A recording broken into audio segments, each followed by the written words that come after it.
welcome. Um, this is part two. I think these are all like short stories right now that I'm writing. So yeah, it's just progression. I currently updated my about. I will be doing something new. You know, to interact with you all more. Basically, get the channel back up.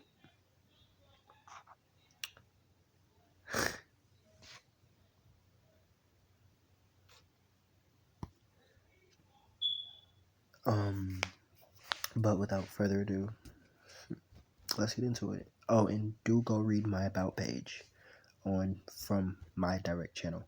Go to my channel, then go read my about, my description. You'll understand what I'm doing. But without further ado, let's get into this. This is What If Izuku Had Fire Release, Part 2. No, I do not own the rights to My Hero Academia. Obviously, none of us do. 3 years later sees our two protagonists at the right young age of 6. Perfect age for a new role model, if I say so. Why? My story. Izuku and Bakugo were both currently seen at the park. This incident is what will change the boys forever. Young Bakugo is seen in this incident with his fat little friend who could probably not get himself off the ground with his chicken wing quirk, and his friend Captain Bad Touch. The trio was currently seen picking on a young boy with a weak shape manipulation quirk. Before getting mercilessly beat by Bakugo, he was shaping sand into shapes. Bakugo did not like this. As he began to finish with his broken and bullied victim, he began to feel it. The indescribable sensation of the back of his neck beginning to cook, almost roast even. He knew who this was. Do you feel so inferior that you get off bullying the weak, Katsuki? Said the stranger. Bakugo began to snarl. Step off, you flaming nerd. This has nothing to do with you, he said to the now smiling newcomer. Don't you see he's had enough? The boy began to retort. Don't you see? Is the only way you feel powerful is if you pick on the weak? He stated in disgust. This young man was a much more confident than his canon counterpart, Izuku Midoriya. But he is not the star of this episode today.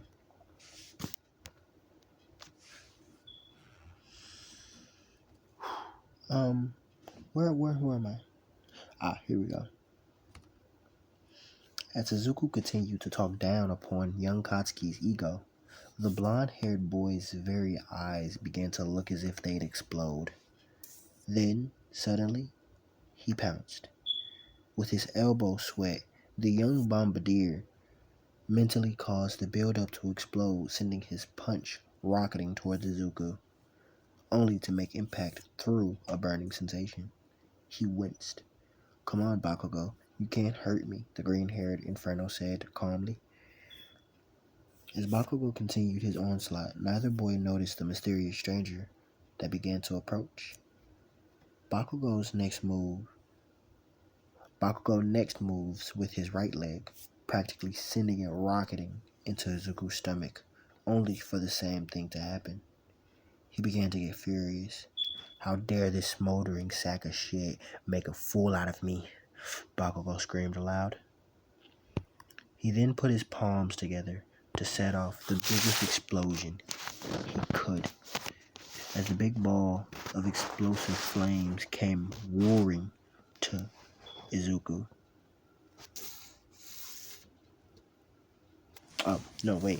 As the big ball of explosive flames came roaring towards him, Izuku became wide-eyed to find himself being pushed out of the way by a familiar stranger.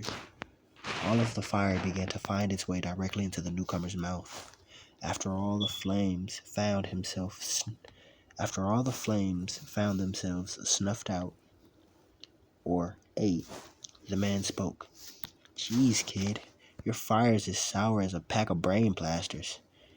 Bakugo's eyes widened, and him and his posse found themselves running away at high speed. The newcomer just smirked and let out a light chuckle.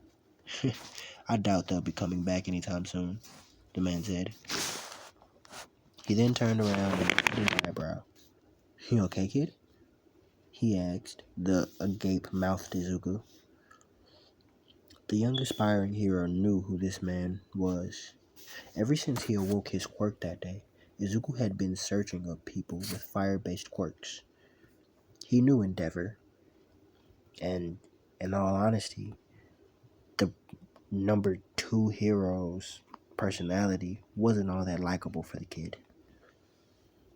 But this man in front of him, oh, he was his favorite. Disregarding All Might, of course.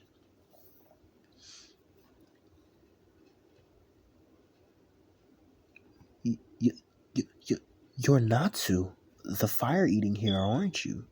The kid asked in amazement. The man gave a toothy smile. Oh, I'm dealing with a fan, huh? He asked, helping Izuku to his feet. Yeah, I'm like your biggest fan. I even practice eating my own fire to be like you, Izuku exclaimed, with excitement as if he had just gotten a piece of All Might's hair. Wink. You what? Kid, what's your quirk? Natsu asked in shock at the prospect of a kid no older than possibly 7 emulating an ability only his quirk provided. Izuku then gave him a toothy grin in exchange. He then lifts one finger and a tiny flame appears. Without a word, Natsu chomps Izuku's entire finger off. Holy shit, kid, your quirk's no joke. This flavor. Kid, how'd you like to be trained by me? And boom. That's the end of part 2. I know it was short. I'm gonna do a time skip, in the next chapter, and that's when our story will truly begin. Yep. But I will take, you know, just go read my about page and you'll understand what I'm talking about. I do take requests, but at a price, So like if you have anything that you want to see done or you want me to do, I'll do it, for a price. A commission. Yeah, that's the word. So just commission me and I'll basically write an entire story about what you want to hear. It can be anime, it can be a self-made story, it's whatever. Like I'll use this as practice for writing as well to get better at it, to make more appealing stories for you guys. But until then, au revoir. Oh, and so I know you guys remember how good I'm not gonna say they were that good, but I know you guys remember I built my channel off of them. The perverted what ifs, I'll start those back for $5. Let me know. Go read my about page. Thank you.